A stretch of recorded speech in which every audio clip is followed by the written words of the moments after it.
Behind every success story, there is a long line of triumphs and defeats that remain hidden from others. These stories get condensed into journeys that minimize the struggle and wrap up with a happy ending. But we know that's not how life works. That's where From the Ashes with Mark Azoulay comes in. On today's show, you'll hear honest conversations about the challenges that Mark's guest faced and how they overcame adversity. Now, here is your host, Mark Azoulay. Welcome back. I'm sitting here with Steve Gavatorta, and we're talking about a topic that is near and dear to my heart, and I know it's close to yours, in defense of adversity. We're going to talk about how challenge makes us stronger, right? And I think this is such a timely topic, and I see it a lot in my practice of where's the balance between, being supportive, being, gratifying, being nice, for lack of a better term, and being challenging, right? Finding ways to challenge someone at that right level to make them grow. So Steve is a consultant. He's a speaker. He runs workshops. He's an author. He's a coach. He does a ton of stuff in the field. Steve, thank you so much for joining us. My pleasure, my friend. Great. What a fantastic topic, if I may say so myself. I'm excited to talk about it. Yeah. So I wanted to kick you off. On this show, we start with the personal story, right? And your story really pricked up my ear. Without spoiling too much, you have a story of when your family's house fell into a hole, literally sunk into the earth. That's correct. Yeah, I call it in my book, a recent book, In Defense of Adversity. There is a chapter dedicated to it, and it's called The Summer from Hell. That's the fond memories of my summer from hell, I should say. But it was the summer of hell, but it was one of the most, if not the most, influential moments in my entire life. It was the end. It was 1984. I was at the end of my junior year in college, and it was a beautiful spring day. I went to college. I'm from Pittsburgh originally. That may explain the falling in the hole. Once if people know about Pittsburgh, I'll expand on that in a bit. But it was the end of my junior year. Things were great. I was going into my senior year, outside spring day, playing with my fraternity brothers. I think it was April, May timeframe. And all of a sudden, one of my fraternity brothers, about 1 o'clock in the afternoon, comes out and says, "Hey, your mom's on the phone." Which, we didn't have cell phones. I'm an old guy. We had to go into the, fraternity phone. And but I was a little shocked at that moment because my mom never called, let alone calling in the afternoon like that. So it just initially hit me. Pick up the phone, and I could tell she had been crying. And she went on to say, "Steve, I want you to know before you hear from anyone else, we've lost our house." And, going through my mind, what do you mean we lost our house? We owned a produce market. My dad was a businessman. My mom worked as an accountant for the school district. I'm thinking, did something happen with the market? Bad investment? Did we lose our money? That wasn't it. What had happened is the night before, my parents were sitting, we had a long ranch house in a townhouse 32 miles west of Pittsburgh, and they were watching TV at night. And all of a sudden, they heard these strange noises going through the house. And they were looking, they could see the ceiling starting to crumble. They could see cracks coming along the walls, almost like the movie The Exorcist. You were seeing the house was almost possessed, hearing all these strange, we had our normal house settling noises, but nothing like they were hearing that night. And they were just shocked. They were frightened. So my grandmother lived on our property as well, too. So they went and spent the night with my grandmother's. Next day they came in, and as I said, it was a ranch type house, one story. They walked in, and they can immediately see, it was a long house. They can immediately see the picture window was crooked. As they walked in the living room, our house collapsed. Now, it didn't all collapse in the hole downwards. The foundation cracked in two, split about 4 feet. Essentially something that couldn't be rebuilt or redone. The picture windows were bent, strange. It was just almost demolished. And ultimately what had happened, unbeknownst to us, it was something called mine subsidence, which is pretty common in Western Pennsylvania because of all the coal mines. And unbeknownst to us, our family, our house was literally built over a coal mining room, the room where all the coal miners went down into, and they shot into other, little mining areas. Our house was built right over one of those. And we didn't know that. There was no records of that. And to add insult to injury. So the house was gone. You couldn't rebuild the foundation. The hole was massive. And unbeknownst to us as well, homeowners didn't cover that. You had to have special mine subsidence insurance, which was ridiculous. It was like $80 a year, ridiculously cheap. Had they known, they would have bought that. So we really couldn't do anything. But the government came in and said that we will refill the hole. And if you rebuild on this property, once we fill the hole in, which it took like a whole week to fill it with, I think it was 500 ton of cement and fly ash for a week. Whoa, just dumping. Cement trucks. Yeah, just filling that hole. And the government said, if you rebuild on that property, they were responsible for the ground down. We were responsible for everything up. They said, if you rebuild on this property, we'll give you a 2% loan. And that was the best thing we had. So that's what we went with. So we ended up, I ended up leaving my junior year that year, came home, and we were living in a little one-bedroom apartment. I was sleeping on the floor. And while my dad was working the produce market and my mom was working the school district, we were preparing for, them to level the land and for us to start rebuilding on the property. So that's the house piece. It is the beginning of the summer from hell.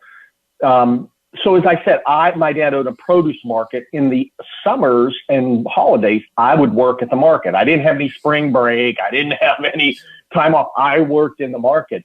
And each year I worked in my dad's market, he taught me something new. Taught me how to work the register, taught me how to order, deliveries, deal with customer service, merchandising, really taught me everything. The only thing he hadn't taught me yet was what his profit margins were on different products, how he calculated it, which I knew, but what were the different margins on a different products and stuff like that. So I'm not home a week. We're dealing with a house, living in a one-bedroom apartment. I'm sleeping on the floor. A little unsure of the history. We're all a little shell-shocked what's going to happen to our family. Not 1 week after I'm home, my father, who had arthritis, started complaining about his chest bothering him. So at that time, I'm starting to think, maybe it's time you teach me, Dad, your profit margins, how you do profit. Yeah. Thank God he did, because the next day he's laid up in the hospital. His lung collapsed from a loose calcium deposit from the arthritis and slit his lung, and it collapsed. So here I am, a 20-year-old kid. This was the most I can still feel it. I get emotional talking about it now. I'm 59 years old. This was when I was roughly 20. I still remember the weight of the world on my shoulders. We're dealing with the house. What are we going to do? Now our only source of revenue coming in, the king of the castle, my dad, is down. Our only source of revenue is main source of revenue is the market. What am I going to do? What are we going to do? And it was like 5 minutes of hell. That's why I call it the summer from hell. Just the weight of the world on my shoulders. Then a very strange thing happened. I had a strange sense of calm about me. It was a rough time. I might be downplaying, not playing up enough how, we were just beaten down to that extent. But at that time, like 10 minutes after I kind of got my bearings, I realized that, my dad set me up for this day, for this moment, by teaching me, passing on the baton slowly to some extent, and preparing me not for exactly what happened, but in case someone needed to take over that store, you could do this. And I ended up running the business as my dad recouped that year over the summer. He kind of went up and sat and watched the rebuilding of our house. I ran the market, and I ran it for the entire summer. Now, the summer from hell didn't totally end that time. Our family dog died. Oh my God. And I unfortunately, it was that one was the one that set my mother off a little bit. Everything else she handled except that. That's the one that finally got her. But, and then I actually played Division III football at Allegheny College, and I couldn't play my senior year because I had to run the market. I couldn't go to summer camp. But anyhow, long story short that was one of the most successful years of our family business.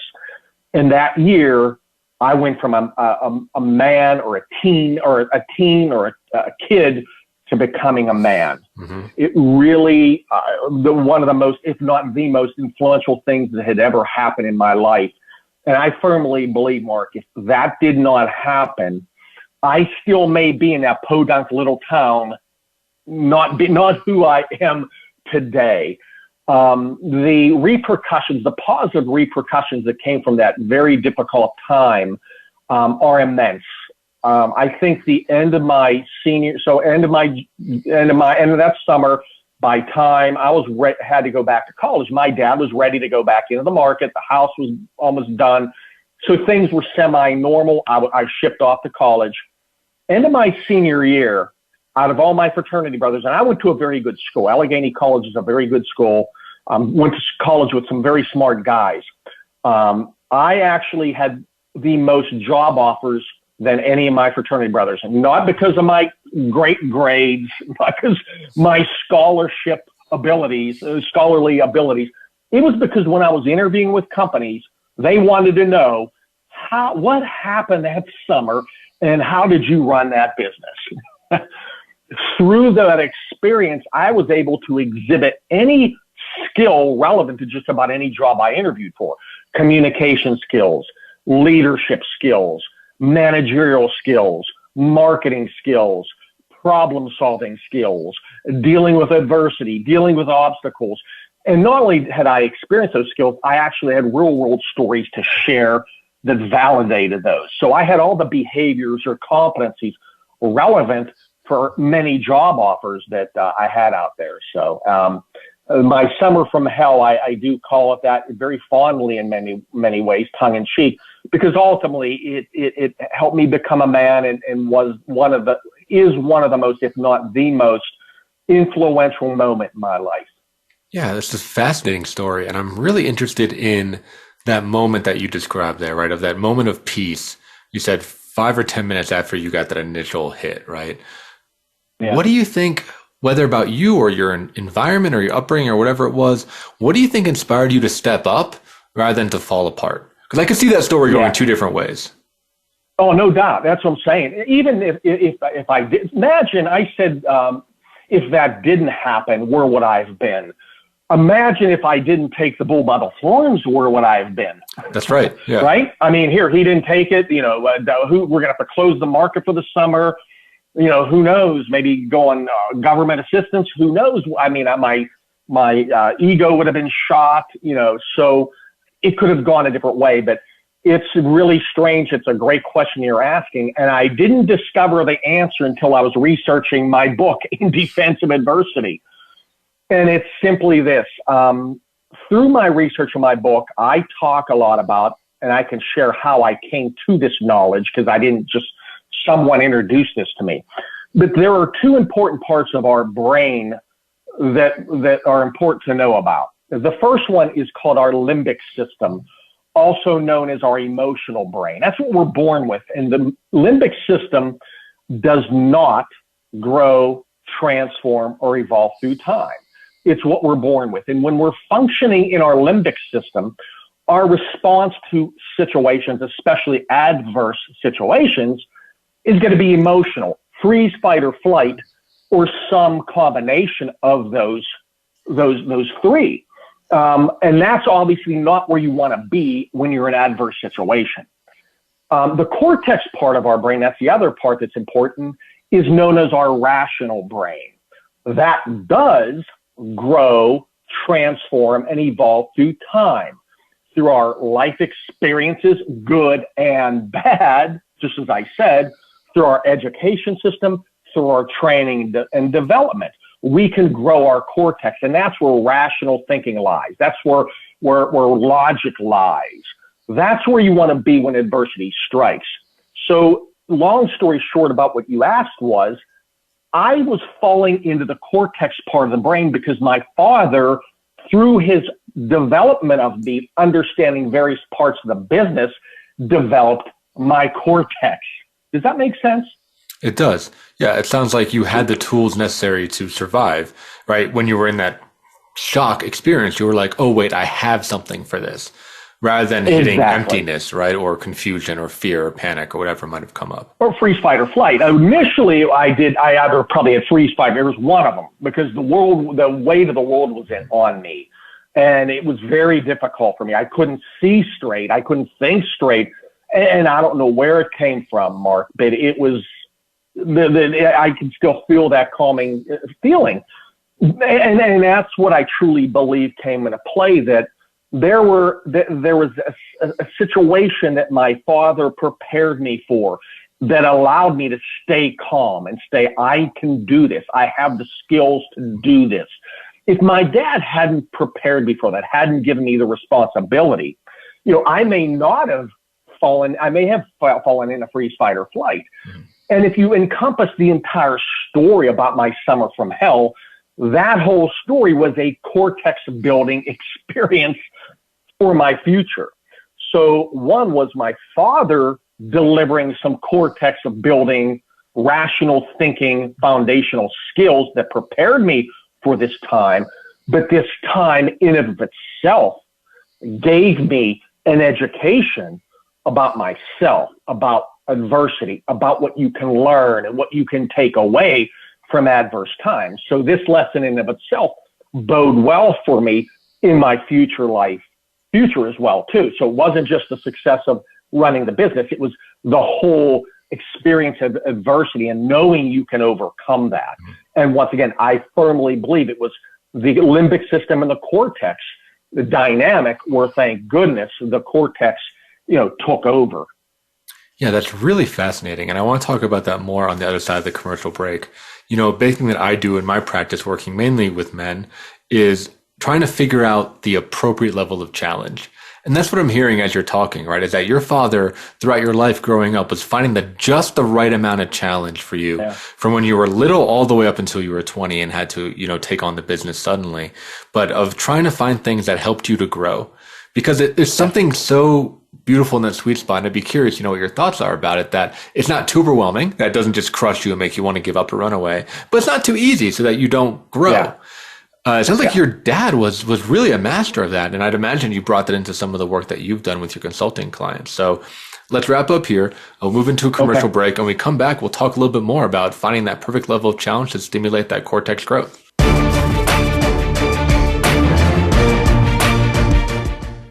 Become our friend on Facebook. Post your thoughts about our shows and network on our timeline. Visit facebook.com/Voice America.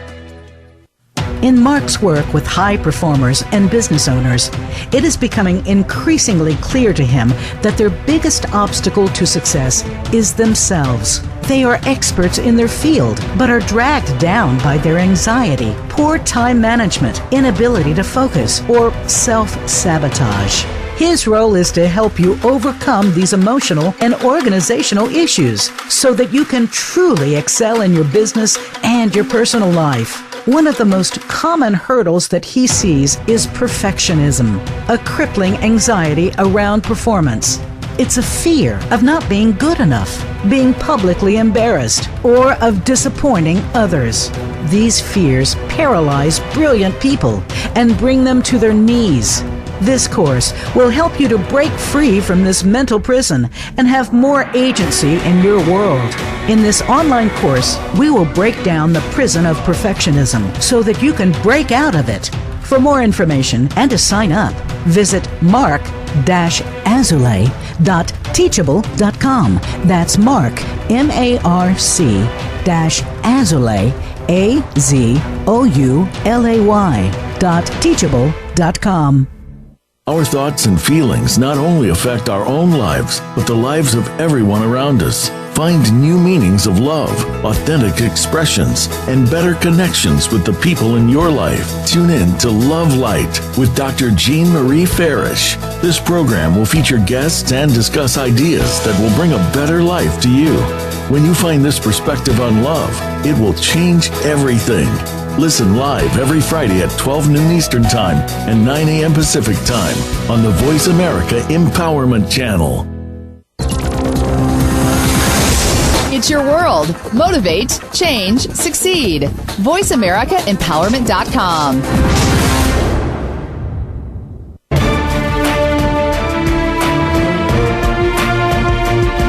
You are listening to From the Ashes with Mark Azoulay.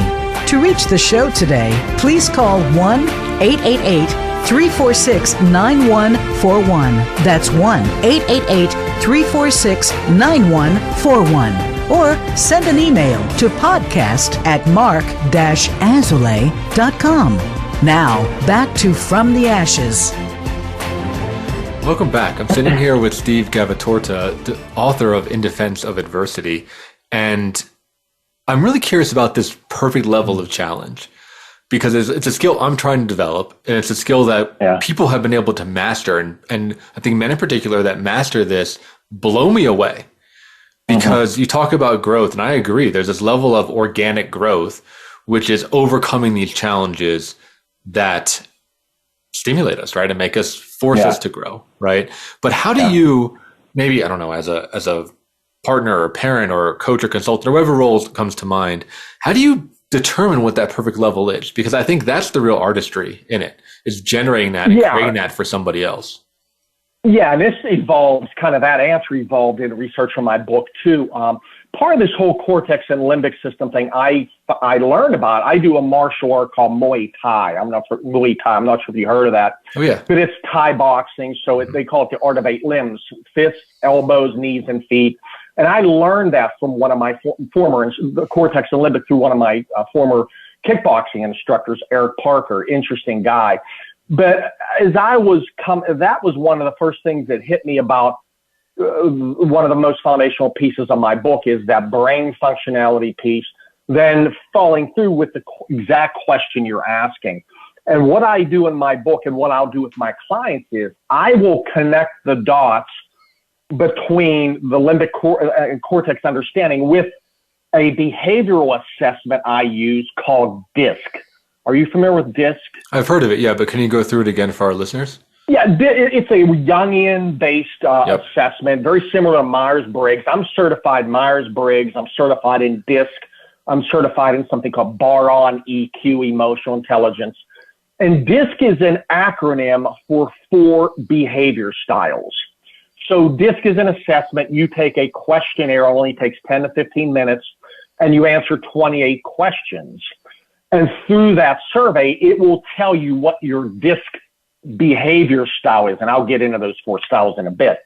So it can help you understand a lot about yourself, my behavior, how I behave, how I communicate, how I make decisions, what motivates me, how I deal with change, risk, conflict, and adversity. And the more people can understand those attributes about themselves, the more successful they're going to be. So the 4 DISC behavior styles are dominance. That's D. It's an acronym for the 4 styles. I is influence. S is steadiness. C is compliance. Through the research of my book and being certified in DISC and connecting the dots, what I've able to do is make a connection between the limbic system thinking and cortex thinking relating to each DISC behavior style. So what I call triggers and responses of each style. So what I look at first the limbic side. What are what I call emotional triggers, and what is your emotional response to that trigger? So the dominant style people are very aggressive, forceful, they're competitive, they don't like losing. So an emotional trigger for them could be losing. And their emotional response out of freeze, fight, or flight would be fight back, get angry, shut down, so on and so forth. So with each of the 4 styles, I've been able to isolate what are emotional triggers for those 4 styles, and what is your emotional response? Are you a freezer, fighter, or flighter, or some combination of those? Through that self-knowledge, you're going to be able to not only understand for yourself, but understand others. What are those things that can set them in that negative state, and how can we and what does it look like? So the more you can understand those triggers and responses, the more you're going to be able to self-manage yourself. So to your point, if I'm a athletic coach or a business coach, I'm going to raise the awareness of my client or my athlete to help them better understand what are those things that trigger you, what's it feel like, so we can manage that. Then what things do you have in your arsenal to fall back on that allow you to work from the cortex? Is it training? Is it life experiences?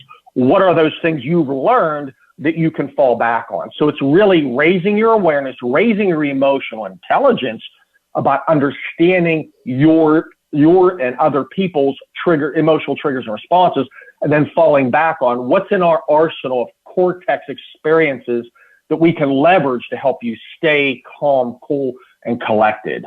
As an example, my kickboxing coach, Eric Parker, talks about learning the fundamentals, striking fundamentals, how to kick, how to strike, how to do all the fundamentals of a kickboxer. So that's learning base fundamentals. He's teaching muscle memory. He's building the cortex. Then what he does, he has his fighters spar. So now you're using the skills you learn in real world environments. So when you're really in a fight, you don't panic. You don't fall in that limbic system. And he'll even put patches on eye fighters to simulate what happens when their eyes close, things of that nature. So those things are cortex creating skills for a fighter. I look at what I do as a coach, trainer, and consultant, creating cortex skills for success in business, in personal development. I'll give you an example. One of the main things I work on, I really see this limbic system cortex thing manifest, is when a salesperson gets an objection from a client. Mm-hmm. You know what an objection is, right? The client says no, or we're not going to do that, or gets angry. Like clockwork, if a salesperson does not have the skills to know how to handle an objection, he or she will either fight back, they'll shut down, they'll panic, they'll start stuttering. It's not because they're bad people. They are functioning in that emotional limbic state now. They're not functioning. They don't know how to handle an objection. So why I think training and development is so important for personal and professional development is because you're creating training skills to how to be successful in a given job, in a given role. Just like my father prepared me how to successfully run a produce market, I teach people in the example that I just mentioned how to handle an objection. When a customer gives you an objection, no need to respond back right away. Write it down, keep your composure, and respond with a process I call the 3Fs, feel, felt, and found. And just knowledge that you have a skill to handle an objection can keep you in that cortex state of mind. Does that follow? You follow where I'm going there, Mark? Oh, yeah, it makes a ton of sense. And I really like your combination of both the practical skills and dealing with your emotional state under fire. Because I think that second piece of dealing with the emotional state under fire is something that needs to be talked about a lot more. I've done a lot of work, a lot of training. Some therapists work this way. I work a little bit more like you, that they give a lot of skills, a lot of information, a lot of knowledge. You get your worksheets, you get your acronyms, you get all the stuff, right? But they don't do that extra step to actually put their clients under a little bit of fire, just like your trainer does, to work on that emotional side of it. Because all that stuff can go out the window if you're getting flooded by a feeling. That's right. So even in workshops, that's why in many people that do workshops, they'll do role play or they'll work on case studies, because you're taking the skills of how to handle an objection, because that's what we're talking about, and actually putting them into play with a role play example. So Eric Parker, my kickboxing instructor, talks about first being Skinner box theory, learning fundamentals for success in a given job, in a given martial arts, build that muscle memory, so to speak. Then he talks about Gestalt theory, putting those experiences into real world environments. So now you're seeing how this skill Steve's teaching me today, or how this skill Eric Parker's teaching me today applies to this world I live in. So when I actually experience this world, it's not unfamiliar to me. So that's where this whole thing comes about. This whole discovery of cortex and limbic system and tying it to the disc behavior styles has been hugely helpful to me personally. You know, I didn't know until I started isolating my triggers, my emotional triggers and responses. I kind of knew I did some dumb things when I was in an emotional state, but I didn't know why. And I really didn't know. I felt it, but not as intensely as I feel now. I'm a freezer, and I shouldn't say that. I'm a freezer when I'm in my cortex part of my brain. I'll shut down. I'll show no emotion. I'll internalize things to the point I can't think clear. So now I'm much more aware of what are those things that can trigger me into that emotional response and how it feels.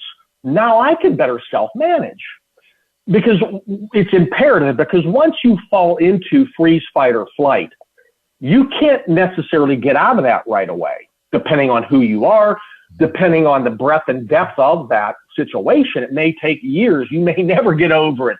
It may take moments. But the point is, try to never fall into that, because it's hard to get out of that whole thing. So, going back to you, knowing who your client is or knowing who you're training is imperative, because you'll know how to push them. You'll know where to push them. I played football for 13 years. Coaches who yelled and screamed at me, turned their back on me and walked away, didn't motivate me. I shut down more. Right, wrong, or indifferent, that is not what worked for me. Now, some of my other players, teammates, that motivated them. They came back mad. They wanted to show the coach they were wrong. Coaches who got the best out of me were the ones that, they may have grabbed me by the face mask, but they're like, come on, Stevie, you can do this. Come on, man. There was more of a collaborative feel to the way they approached me. So I do talk with a lot of athletes, college football teams. I do a little work with the Iowa Hawkeyes quarterbacks coach in really helping them understand the styles of their players, identifying those emotional triggers, and knowing how far they can push them and putting them in certain precarious situations to make them feel somewhat comfortable. So when it hits during the game, if it does hit, they've experienced that before. So, that's where that all ties in. I think that should answer your question. Yeah, it does. It makes them know that is like the familiar field, right? Like they're like, oh, okay, I've been here before. And I really like the idea of adapting for every player and every client differently, getting to know them and then doing a little bit of sometimes maybe acting on your part, right? Of way that might not be natural to you, but in the way to stimulate that growth in the person that you're working with. Well, just for a football dynamic, the quarterback coach of Iowa Hawkeyes, Ken O'Keefe, during the offseason, he'll tell his quarterbacks, if there's a rainstorm, not thunderstorm, but a rainstorm out, go throw the football in the rain. Go throw the football into the wind. Go throw the football against the wind. He wants to get them used to what it feels like, so when it happens in the game time, it's not unfamiliar to them. And you think about this, especially in athletics, a quarterback does something, throws an interception, if he blows his stack, gets in an emotional state, what happens if they get the ball back right away and this quarterback's still, in freeze, fight, or flight mode? It's devastating. That same thing happens in our real world lives, whether it's a personal relationship, whether it's a personal dynamic, a team dynamic, a leadership employee dynamic, whether it's a customer engagement. If either party in let's say, managerial subordinate situation, if either party is in the limbic system, they're no longer productive. If I'm a manager, I'm prone to leader, I'm prone to anger, I'm prone to frustration, I'm no longer productive. And if I just may put the people I'm leading into that emotional state as well too, because they don't like me yelling and screaming. So that's imperative. And I think it's really imperative more now than ever. Even before this whole COVID dynamic, if you look on my website, look at my capabilities video, I immediately talk about we are in a fast-paced, high-tech, ever-evolving world. Change is hitting us faster than ever. Adversity is striking us harder. The speed at which we need to make decisions is getting shorter and shorter and shorter. This is the new way of the world. And if we can't function, and our teams can't function, and our business, a company can't function in a rational state, we're not going to survive these times, let alone thrive in these times. So I think this whole thing about understanding our ability to deal effectively with adversity, learn from adversity, don't let it put you in a negative state is more important now than ever. Yeah, I think it's really critical. And a big part of the work that I do with the, executives and startup founders is more on that therapy side, but they're similar, right? It's the idea of understanding their childhood trauma or understanding their conditioning or understanding where those triggers live, right? I think personality style is a big part. I think individualized, childhood experience is another big part, right? If somebody is yelling at you, right, and it reminds you of when your abusive father would yell at you, you're going to shut down, or maybe you're going to want to punch back, maybe you're going to want to run away, or whatever the thing is, right? So that's exactly right. I think understanding the person's, individualized personal history can be really helpful to know where those pitfalls are.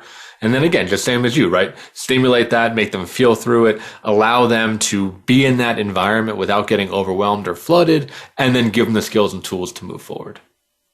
Yeah, I talk about having a reservoir of experience and training and skill sets and education, because the deeper your reservoir that you can access from, the more successful you're going to be.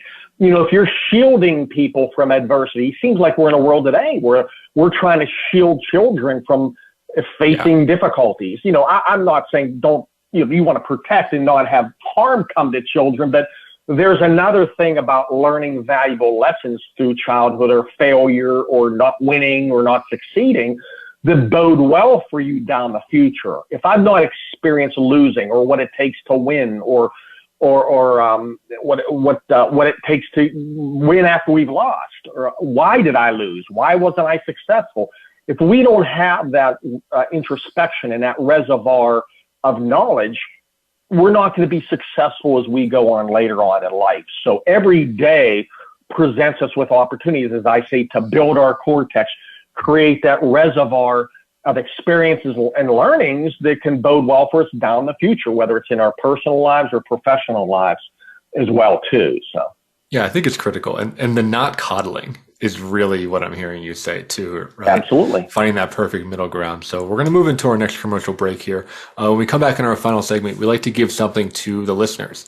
So if there's someone out there that is relating to Steve's story, that is searching for adversity or wants to grow or wants to, sharpen their cortex, we'll give you some really practical tools and tips and things to think about as we move forward. So thanks much for tuning in, and we'll catch you on the other side.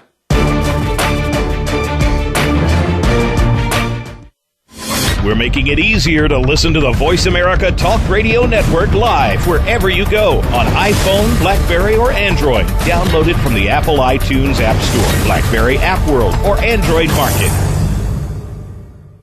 In Mark's work with high performers and business owners, it is becoming increasingly clear to him that their biggest obstacle to success is themselves. They are experts in their field, but are dragged down by their anxiety, poor time management, inability to focus, or self-sabotage.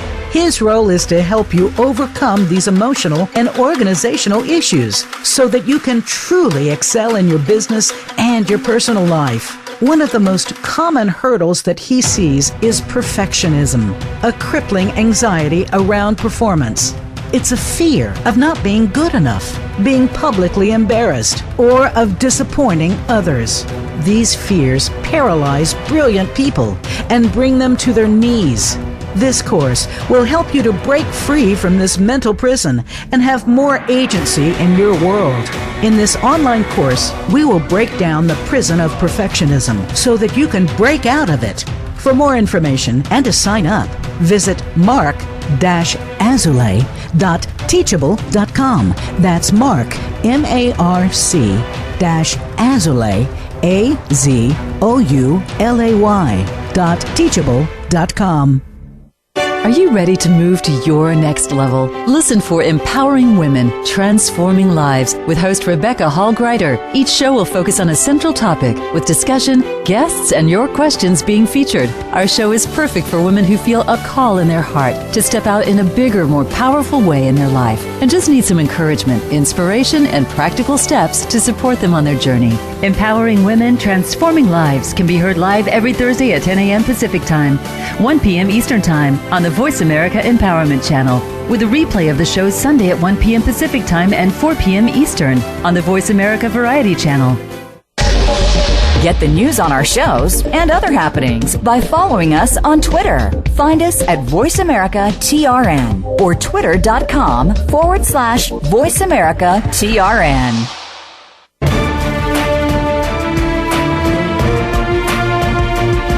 You are listening to From the Ashes with Mark Azoulay. To reach the show today, please call 1-888-346-9141. That's 1-888-346-9141. Or send an email to podcast@mark-azoulay.com. Now, back to From the Ashes. So welcome back to our final segment here. If you're listening and you want to grow your cortex, you want to find the right level of adversity, we have some tips for you. So, Steve, how would someone start along this path, right? If they're listening to your podcast and are like, oh man, I want some of that, what would be step one? Yeah, well, first one is this, what I call acceptance and acknowledgement. It is accepting that adversity is a part of life. And then acknowledging that either it is meant for me to grow or what can I learn from this? You know, it sounds like, yeah, whatever, that's what everybody says, but it ties into the whole brain functionality piece. Because if I accept that adversity is a part of life, it is automatically going to keep me in that cortex part of the brain. I'm not going to panic. Oh, why is this happening again? Geez, why is this happening to me? You know, oh man, so that is going to put you in that limbic system state. So accepting that adversity is a part of life is number one, to keep you in that rational thinking. Then acknowledgement is basically preparing you to learn a lesson about this. The worst thing you could do with an adverse situation is not learn the lesson. You know, the MMA fighter Conor McGregor, I think, says he never loses a fight. He learns a lesson. You know, so every situation provides an opportunity for you to learn. If you don't maybe face overcome an obstacle, maybe you learned something about it to overcome it later. I often work with my clients on something called a situational debrief. And you can do this yourself. I'll do it myself if I have a perceived failure. I say perceived because there's no such thing as a failure. But a situational debrief is a 4-step process that I walk through, which I first, if I'm doing it for myself, I'll recapture the situation, either writing it down or relive it. Mm-hmm. Then I'll go through that and I'll get takeaways. What would good and bad happen, good, bad, or different? What were the outcomes? And thirdly, what were the key learnings from that? And fourth is, what would I do next time? So the key to a situational debrief, whether you're using it yourself or you're using it to coach someone else, is getting yourself or both of you into that cortex part of your brain away from the emotion. So let's say I have a bad situation where I lose my patience, I get angry, and I ruin something with a customer. I have to get away from it for a little bit, then come back to it and walk through those 4 steps. Because if I walk through the 4 steps of reliving it, key takeaways, what did I learn, and what would I do next time, I can essentially rewire my brain to revisit that situation so I could see what I could have done differently. I'm allowing getting out of the emotional side. I'm learning a valuable lesson. You can do that in a managerial role or as a parent to child role. If I'm working in a work environment and same situation where one of my clients has a difficult engagement with a customer or a colleague, I walk through that situational debrief with them so they can revisit that situation in a rational state and see clearly what happened, what were the takeaways, what did I learn, what could I do differently next time. The benefits of this is severalfold. One, you revisit the situation, you can learn a valuable lesson that bodes well for the future. Another part of that is if you're the coach engaging with my client, or whether you're a manager engaging with your subordinate, parent engaging with a child, is this. You're leading the dialogue. They're finding the solution. I'm not saying, Joe Blow, you should have done this. Why didn't you not do that? that could potentially put that person in a emotional state again, and they're not going to learn any lesson. So if I sit back and ask the posing questions, tell me what happened, give me everything, or write it down. Let's review this. Let them talk. What were key, what were key results from this? What were the outcomes, good, bad, or indifferent? Have them review that. Write that down. What are key learnings? What did you take away from this whole situation, and what would you do differently? If you're just asking those questions of someone else, they're coming up with the answers. They're coming up and they're hardwiring their brain as to, wow, I should have done this, I could have done that. Then next time similar things happen, you're rewiring that brain. So there's two things there, right there is one, acceptance and acknowledgement. That's the number one thing. The second part of that is when adversity strikes or you've gone through something, revisit that with that situational debrief. Revisit that situation in a rational state of mind. Other things you can do is simply put, grow your emotional intelligence. EQ is something I'm assuming a lot of your listeners may know. If they don't, I'll try to sum it up this way. You have people who have IQ, your intelligence quotient. How smart are you? So let's look at it this way. You could be a Harvard grad, a PhD, or MBA, whatever. They're the smartest person at Harvard.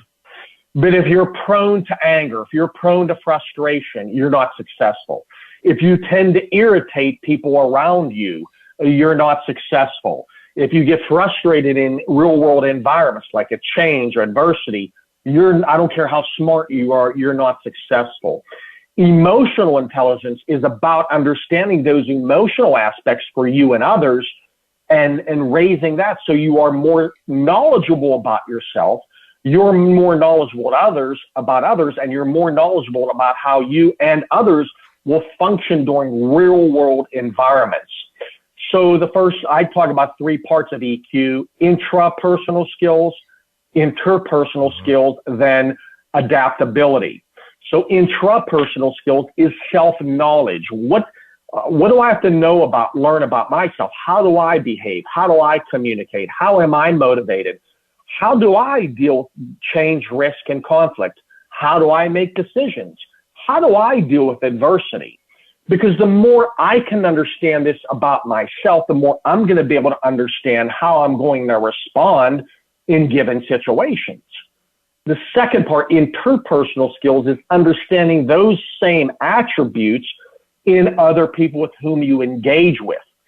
So once again, if I know myself, I know who I'm engaging with, I can have a better, more robust relationship. If I'm a type A personality and I know when I'm dealing with certain people, I can turn them off, and I'm dealing with one of those people today, I'm going to calm my jets a little bit because I know I have a tendency to be overbearing, and this person will not like that.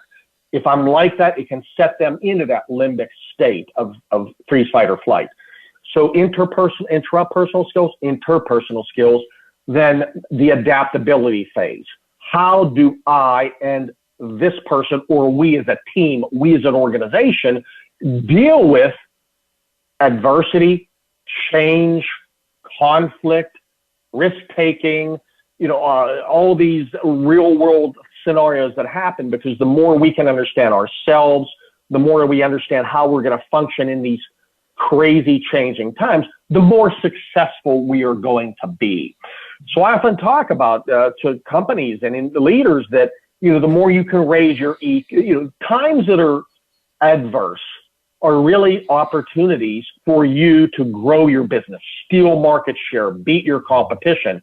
Because if we as leaders are functioning on all brain cylinders, if our teams are functioning on all cylinders, and we can function at optimal state during frustrating times, it's our chance to really beat our competition, because chances are they're not responding to that. So the first thing is accepting acknowledgement, secondly would be running that situational debrief. Thirdly would be growing your emotional intelligence. As I said earlier, the DISC survey, understanding your emotional triggers and responses, are tools that can raise your emotional intelligence. So acceptance, acknowledgement helps us look at situations as a chance to learn, grow, transform, and evolve. Situational debrief's a chance to revisit areas that weren't quite successful, or why were they successful. And EQ is about raising our awareness so we know more about ourselves. We're building a reserve of cortex muscle, so to speak. So does that make sense on those three areas, Mark? Fantastic takeaways. Yeah, I think it really helps. And I like what we keep throwing in there, right? This idea of rewiring your brain, because I can tell you from my experience in coaching, right? In the beginning, when I was young, I was naive. I was like, oh, I don't need to do these things, right? They're easy. Like, whatever. Just like think about what I did. I can think about what I did, but doing it, even though it might seem not basic, but just kind of frivolous, is really important. I want to really highlight that. It's really important because it does let you switch from that emotional mind, right, the limbic mind, over to your rational thinking. And it's that switch that you're practicing over and over again. Doing those debriefs, and raising your emotional intelligence are critical. And I want to say they are transferable skills, right? Like any industry needs that, especially now, and especially with, the emerging millennial workforce. And wait till you get Gen Z, you're going to need a lot of EQ to work with the younger kids coming up. That's right. So I'm curious, just as we're wrapping up here, has there ever been a moment where you got flooded, right? Has there ever been a moment where it was a little bit too much and you had to fall back on some of these skills? I'm talking in like your modern life. Yeah. All the time. I'll tell people, just because I believe this whole process of me writing my book was kind of everything coming together. As I told you prior to this start, my book started off talking about my hometown, the immigrant families coming there and being successful despite all kinds of obstacles. And the title In Defense of Adversity comes from that, the fact that how these immigrant families came from nothing, not speaking English, not speaking each other's language, and became successful doctors, lawyers, businessmen and women. The core factor was their ability to face, overcome, and learn from obstacles. That's where the title comes from. Then my book connects to that all. I shouldn't say my book, the story from hell connects to that. That was the kickoff. But I'm not, as I was saying to you earlier, I'm not a biographer. I sat on this book for 5 years because I interviewed some families, but I'm not a biographer. But what really brought it home was the brain functionality piece and connecting that to the DISC behavioral tool. And that has been an epiphany for me, for my life, changing my life for the better. And, through knowledge, through growing my EQ, through me understanding my emotional triggers and responses, through those things, I'm not saying I'm perfect by any stretch. Yes, I will fall into the limbic state of freeze, or I'm actually a freezer and a fighter. If you look at rule of thumb, I should have said this. Dominant styles, Ds are fighters, influencers are flighters, steadiness styles are freezers, and compliance styles are freezer fighters. I'm primary high S in DISC terms and secondary high D. And for me, it works perfectly. I'm a freeze, I shut down. Then I might get angry and fight back. People are like, what's going on? He was so calm before. He didn't say anything before. Why is he mad now? So I knew that happened, but I didn't know why until now. Now, am I perfect? No, I still fall into that occasionally. The difference is I will fall into that emotional state much less often than I used to, and I'll be able to dig myself out of that much faster than I had in the past as well, too, because now I recognize it. I'm shutting down. I'm ready to get angry. I better speak up. Or I'm feeling that emotional state. I've got to do some kickboxing. I've got to go do kickboxing with my coaches to blow some steam, or do yoga. So I'm much more aware now than I was before. So yeah, I'm not, just because I talk this does not mean I'm infallible. I've mastered everything. But I have a good system and structure that I use with my clients that works with me as well as a human being too. So I'm not bragging because this book is mine. It is a great book. It works. because I've seen it in my own life, and I see it with my customers and my clients as well too. Well, that's a great message for hope. So as we're wrapping up our show here, Steve, where can people find you if they want to learn more about you, more about the book? Yeah, feel free to visit my website, www.gavatorta.com. That's GAVATORTA.com. Feel free to Google me. I have a ton of great content on YouTube. I have a podcast as well, too. It was put on hold a little bit because of some technical issues. We're looking to refix that, but I think 14 or so very powerful episodes. Feel free to visit me there. Feel free to purchase my book, In Defense of Adversity, which speaks a lot about what I've talked about today and offers a gratis short version of the DISC survey if you're interested in taking that. Feel free to call me and email me. I love what I do. I'm in the people business. I tell people I don't work anymore because I love what I do. So if any of your audience wants to pick up the phone, give me a call. It's 813-777-9414, or my email address is very simple. My first name at my last name.com, steve@gavatorta.com. Great. Well, thank you so much for joining us, and thank you for listening. We'll see you in another episode of From the Ashes.